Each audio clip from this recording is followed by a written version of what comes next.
Olá, seja bem-vindo a mais uma aula de Geografia. Eu sou a professora Paula e hoje nós vamos falar sobre as questões hídricas no Brasil.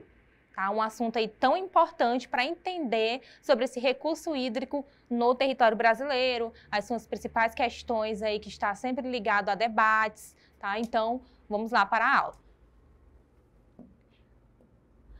Trouxe aqui uma questão para vocês do Enem 2020, prova amarela, questão 86 de Ciências Humanas. O que fala a questão 86?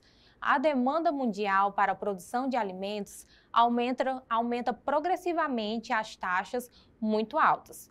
Atualmente, na maioria dos países, continentes e regiões, a água consumida na agricultura é cerca de 70% da disponibilidade total.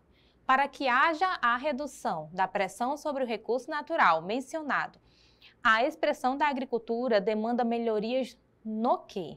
Então, é uma questão que ela fala da agricultura, mas ela é voltada para o desgaste aí da água, né, do recurso hídrico na agricultura, que é um assunto que aí é bem debatido dentro das políticas ambientais e também da geografia. Então, ela quer saber o que teria que ter de melhoria aí na agricultura para que houvesse a redução dessa demanda, né, hídrica voltada para a agricultura. Tá? Então, vamos lá entender tudo isso. Para que nós possamos entender a questão aí desse recurso utilizado na agricultura, é importante também entender como que acontece a distribuição de água de uma forma geral, no mundo e depois, mais precisamente, no Brasil. Então, nós temos aí 70% do planeta, ele corresponde à água, né, recurso hídrico, tá? E aí, de toda a água que nós temos no mundo, aproximadamente 97% é água salgada. Tá? Em alguns materiais vai aparecer 97, em outros 97,5, por isso que nós colocamos aí com a proximidade, tá? Aproximadamente 97%. E aí nós temos apenas 2,5 ou 3,3% de água doce disponível no mundo, tá? E apenas 0,3% está disponível aí para o consumo. Quando eu digo que apenas 0,3% de água está disponível para o consumo, é porque são as águas que estão disponíveis aí nos rios e lagos, tá? Então, as águas que estão disponíveis aí na superfície são as águas que podem ser consumidas. Percebam aqui nesse gráfico que 30%, né, nessa imagem, que 30% da água doce, ela é subterrânea. No quê? Nos aquíferos, né? Que são águas bem mais subterrâneas ali, além dos lençóis freáticos. E 69% está nas geleiras. Então, dentro dessa porcentagem de 2,5% ou 3%, está disponível apenas 0,3% de água para o consumo, que está aí nos rios e lagos, tá? Então, trouxe novamente aqui algumas informações para vocês. Lembra que eu falei que em alguns lugares aparecem aí, né, 3% ou 2,5%. E algo interessante, gente, é entender que só no Brasil tem 11% de toda a água doce do mundo. Então, o Brasil, ele tem uma quantidade de água doce considerável se eu comparar com o restante do mundo. Tá? Lembrando que no Brasil nós temos o maior rio em volume e extensão do mundo, que é o rio Amazonas. Tá? Então, o rio Amazonas é o rio mais volumoso do mundo e mais extenso também. Tá? Então, esse acúmulo de recurso hídrico também se deve a essa situação. Além disso, nós temos aí também os aquíferos, que nós vamos ver daqui a pouco, mais para frente, mostrar para vocês quais são os dois principais aquíferos do mundo que estão localizados no Brasil. Então, por essa questão, o Brasil tem esse volume todo, né? 11% de toda a água doce é um valor aí considerável, tá? Continuando. Então, nós temos aqui, né, disponibilidade de água doce no Brasil por região. Bastante importante prestar atenção nessa situação, porque a partir dessa análise aqui eu consigo verificar dentro do território brasileiro onde tem o maior acúmulo aí de água doce. Tá? Então, Consequentemente, pelo fato de, na região norte do Brasil, ter o maior rio em volume e extensão de água do mundo, 68% dessa água no território brasileiro está concentrado aí na região norte, tá? 3% no Nordeste, 16% no Centro-Oeste e no Sudeste 6%. No Sul, totalizando apenas 7% de água. Então, dentro do território brasileiro, a região Norte é a região que mais acumula recurso hídrico, né, relacionado aí à água doce, tá? E é importante você observar também que a região norte é a região que possui a menor densidade demográfica.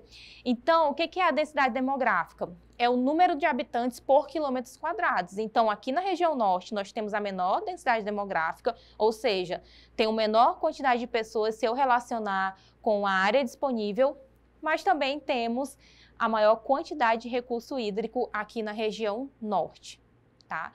Em contrapartida, se eu observo o Sudeste, né, ele está bem atrás, relacionado a recursos hídricos, tá? Porque não tem rios tão volumosos quanto tem aqui na nossa região, ok?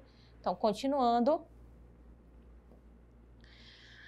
É importante também observar as bacias hidrográficas do Brasil para poder verificar a potência que o Brasil tem na sua rede hidrográfica. Então, nós temos aqui a bacia do Rio Amazonas, que é a bacia amazônica, que é a maior do mundo. A bacia do Rio Tocantins-Araguaia, que fica ali, pega o centro-oeste, parte do norte do Brasil e até um pouco ali do nordeste. Bacia do Nordeste. Bacia do São Francisco, daquele rio que começa ali em Minas Gerais, né, que ganha volume ali no Nordeste. Bacia do Leste, Bacia do Sudeste, Bacia do Uruguai, Bacia do Rio Paraná e Bacia do Paraguai. Gente, a Bacia do Paraná também é uma bacia importantíssima do Brasil, tá? Porque é onde foi desenvolvida, né, onde acontece ali a hidrelétrica de Itaipu. Tá? Que é uma hidrelétrica, a segunda maior do mundo, que tem uma importância energética bem relevante para o Brasil. Outra bacia que chamou muita atenção é a bacia do Rio São Francisco. Tá?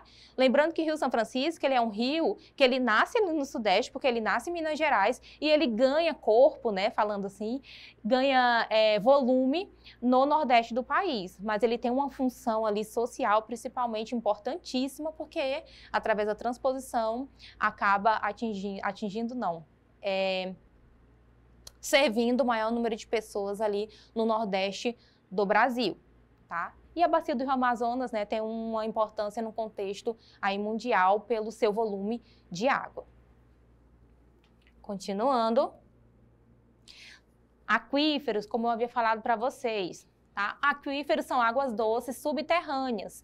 E o Brasil tem dois maiores aquíferos do mundo. O aquífero Alter do Chão, que ele é totalmente nacional, totalmente brasileiro, tá? Que fica aí entre o Amazonas e o Pará, que tem um volume de água considerável, tá?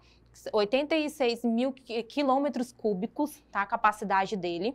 Embora ele seja menor do que o aquífero Guarani, que está logo aqui abaixo, ele tem uma profundidade maior, então ele consegue suportar mais água. O aquífero Alter do Chão é o maior aquífero do mundo, que também está no Brasil, tá? E aí nós temos o aquífero Guarani, que é um aquífero que a sua maior parte também está no território brasileiro, porém faz parte dos países de fronteira, como está aqui mostrando para vocês, Paraguai, Argentina e Uruguai. Tá? Então, nós temos aí, de fato, esse acúmulo todo de recurso hídrico voltado para água doce. E aí, quando se fala de água doce, sempre temos que falar sobre algo chamado crise hídrica, porque é a crise relacionada principalmente à escassez de água, tá, gente? Então, o que é uma crise hídrica? É a escassez de água, então é a falta de água. E é interessante apontar que no Brasil, embora tenha 11% de toda a água doce do mundo, o Brasil também sofre crise hídrica. Porque, como vocês perceberam, esse grande volume de água está concentrado mais em uma região, quanto em outras tem a sua escassez. Então, nós temos aí, lá no sertão nordestino, que é por causas principalmente naturais, que tem a falta de água, e também temos uma situação do sudeste do país, tá? que é por conta dessa falta de água também. Então, em 2015, teve a crise do reservatório da Cantareira, se você puder pesquisar, verificar aí que foi algo bem intenso, que foi a falta desse recurso hídrico por várias questões. Tá? Questões antrópicas, né, do homem, questões também climáticas. Então, o Brasil, embora tenha aí 11% de água doce, né, voltada para o território, também passa por situações assim. E nós temos alguns fatores que pesam para isso. Então, o uso inadequado, um mau saneamento básico, que muitas vezes pode acontecer. Então, todas essas questões, elas acabam contribuindo para uma crise hídrica, tá? Então, as principais causas: aumento do consumo de água, desperdício de água e diminuição do nível de chuva, que acontece também por fenômenos climáticos. Tá? Então, nós temos aí, para entender essa questão do desperdício e do uso de água no Brasil, nós temos aqui um gráfico que mostra para vocês essa proporção aí de uso de água no Brasil. Tá? Então, 69% da utilização de água doce do Brasil é voltada para a irrigação da agricultura, 12% consumo humano, 12% agropecuária, produção animal e 7% a produção industrial. Então, percebam que no Brasil, quem mais utiliza a água doce é na agricultura, tá? E o Brasil, ele tem lógico, o Brasil é o país mais agroexportador do mundo, né? Nós temos a soja aí como a principal commodity, o principal produto de exportação do Brasil, que contribui para o PIB do Brasil. Temos uma destinação de água bem relevante, água doce, para a agricultura. Porém, o que se percebe ainda no território brasileiro é que tem que haver uma atenção voltada para essas políticas relacionadas à questão do uso de agricultura. Tá, da água na agricultura. Então, a melhor canalização, prezar por políticas que venham ter mais atenção para essa questão de poupar a água, de fazer aí o uso inteligente. Então, o Brasil ele ainda está em desenvolvimento nesse sentido. Lógico que com o tempo já tem melhorado bastante, mas ainda precisa de políticas voltadas para esse bom uso da água na agricultura. Tá? Não é só a agricultura que utiliza água, como vocês viram, o uso doméstico, industrial, a agropecuária, mas a agricultura no Brasil ainda é o maior consumista, né? É o setor que mais consome recurso hídrico no território brasileiro. Tá? E aí, quais são as consequências da crise hídrica? Redução da oferta de alimentos, 62% da energia do Brasil é gerada em usinas hidrelétricas, assim a falta de água também compromete o fornecimento da energia elétrica, diminuição da oferta de água para a população e impacto na economia, porque faltou o recurso hídrico, tem impacto direto aí na economia de um país. Tá? Lembrando que das fontes de energias renováveis do Brasil, a mais utilizada é a hidrelétrica, tá? Que é pela força ali da água, da queda da água dos rios, tá? Então, uma crise voltada para questões hídricas no Brasil vai impactar diretamente no consumo de energia e, consequentemente, na economia do país. Das fontes de energias não renováveis no Brasil, só para citar, nós temos aí a mais utilizada, o petróleo. Tá? Lembrando que energia renovável é aquela que está ali em constante renovação na natureza e a não renovável é a que demora milhares e milhares de anos para que possa se renovar novamente. Um exemplo disso é o petróleo. Então, voltando aqui, nós temos aí essas consequências. Gente, então, retomando aí a questão, nós temos o seguinte, vamos ler novamente. A demanda mundial para a produção de alimentos aumenta progressivamente às taxas muito altas. Atualmente, na maioria dos países, continentes e regiões, a água consumida na agricultura é cerca de 70% da disponibilidade total, né? Nós vimos na aula essas afirmativas, né? Muita água voltada para a agricultura, porque de fato também precisa, né? E nós temos aqui a fonte, recursos hídricos no futuro, problemas e soluções, tá? Uma dica é sempre você olhar aí a referência, tá? Para poder ver aí o título de onde foi tirado, que também lhe dá uma dica aí na hora da resolução da questão. E aí o comando da questão diz o seguinte: para que haja a redução da pressão sobre o recurso natural mencionado, a expansão da agricultura demanda melhorias no quê? Então, para que haja essa pressão voltada, né, para o recurso hídrico que é demandado para a agricultura. Por que, gente, uma pressão? Porque 70% da água voltada para a agricultura demanda uma atenção, demanda um sinal de alerta. É porque é necessário, mas é um volume bem considerável, né? Então, o comando da questão diz, para que haja essa redução dessa pressão voltada aí para esse recurso voltado para a agricultura, é necessário o quê? E aí ele quer saber aqui. A fertilização química do solo. Em nenhum momento aqui se fala sobre fertilização química, embora esteja falando da agricultura, não está citando aí as formas de fertilização química do solo, e sim questões relacionadas à água, tá? B, escoamento hídrico terreno? Não se fala sobre escoamento na questão. C, manutenção de poços artesianos? Será que tendo a manutenção de poços artesianos, esses problemas relacionados à grande quantidade, né, de água e até de desperdício de água será resolvido? D, eficiências nas técnicas de irrigação? E letra E, velocidade das máquinas colheitadeiras?